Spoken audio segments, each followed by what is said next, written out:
পিতামাতা বা অভিভাবকের অমতে বিয়ে করা যায় কিনা। অনেকে জানতে চান যে প্রেম করে নিজেদের ইচ্ছে মতো বিয়ে করা যায় কিনা, সেই বিয়ে করার নিয়মাবলী কি, আর কোর্ট ম্যারেজ কি, কোর্টে গিয়ে কিভাবে বিয়ে করতে হয়, আর কাজী অফিসেই বা কখন যেতে হয়, আর বিয়ের রেজিস্ট্রির নিয়মকানুন কি, আর এরকম বিয়ে হলে পিতার অমতে বা অভিভাবকের অমতে পরবর্তী বিয়ের আইনি বা পারিবারিক ঝামেলা কি, সেই ঝামেলাগুলো কিভাবে আইনগতভাবে প্রতিকার করতে হয়, আর পিতামাতা মামলা করলে সেই মামলার আইনগত ফলাফলই বা কী, এ জাতীয় বিয়ে করতে হলে কত টাকা খরচ, এরকম নানান প্রশ্নবাণে আমাকে প্রশ্নবিদ্ধ করে তোলে একজন আইনজীবী হিসেবে। আমার ক্লায়েন্টরা এসব বিষয় জানতে চান, আর সেসব বিষয়ে কথা বলতে আমি PM সিরাজুল ইসলাম সিরাজ, প্রামাণিক আইনজীবী, বাংলাদেশ সুপ্রিম কোর্ট, আজ আপনাদের মাঝে হাজির হয়েছি। তবে মূল আলোচনা শোনার আগে আমাদের ল টিপস বিডি চ্যানেলটি সাবস্ক্রাইব করুন, বেল বাটনে ক্লিক করুন।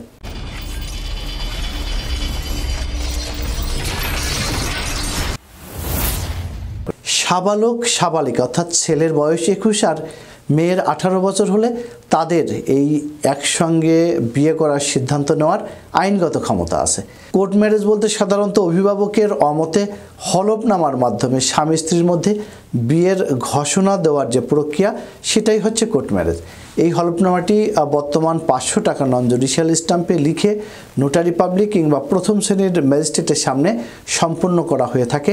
এটা বিয়ের একেবারে ঘোষণা মাত্র, জাস্ট ফর ডিক্লারেশন। মুসলিম আইনে এই বিয়েটা কিন্তু নিবন্ধন করা কম্পালসারি, বাধ্যতামূলক করা হয়েছে।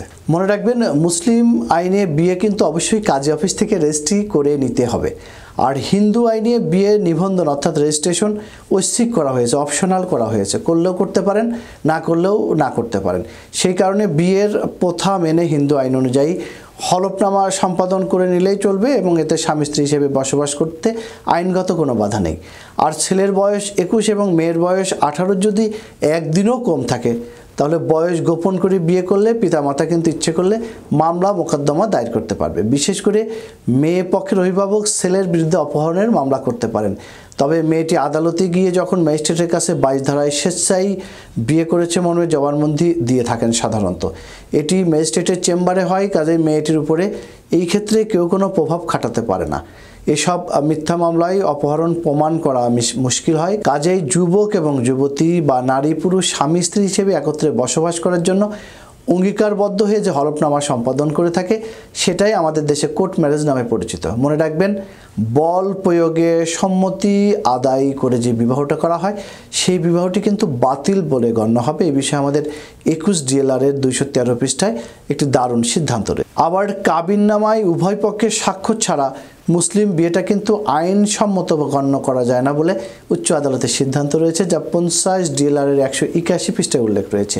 কাজেই বৌদ্ধ, খ্রিস্টান ধর্মাবলম্বীরাম যদি একত্রে নিজ নিজ ধর্মমতে বিয়ে করতে পারবেন এবং নোটারি পাবলিকের কাছে গিয়ে সার্টিফিকেট নিয়ে বিয়ের নিবন্ধনও করে নিতে পারবেন।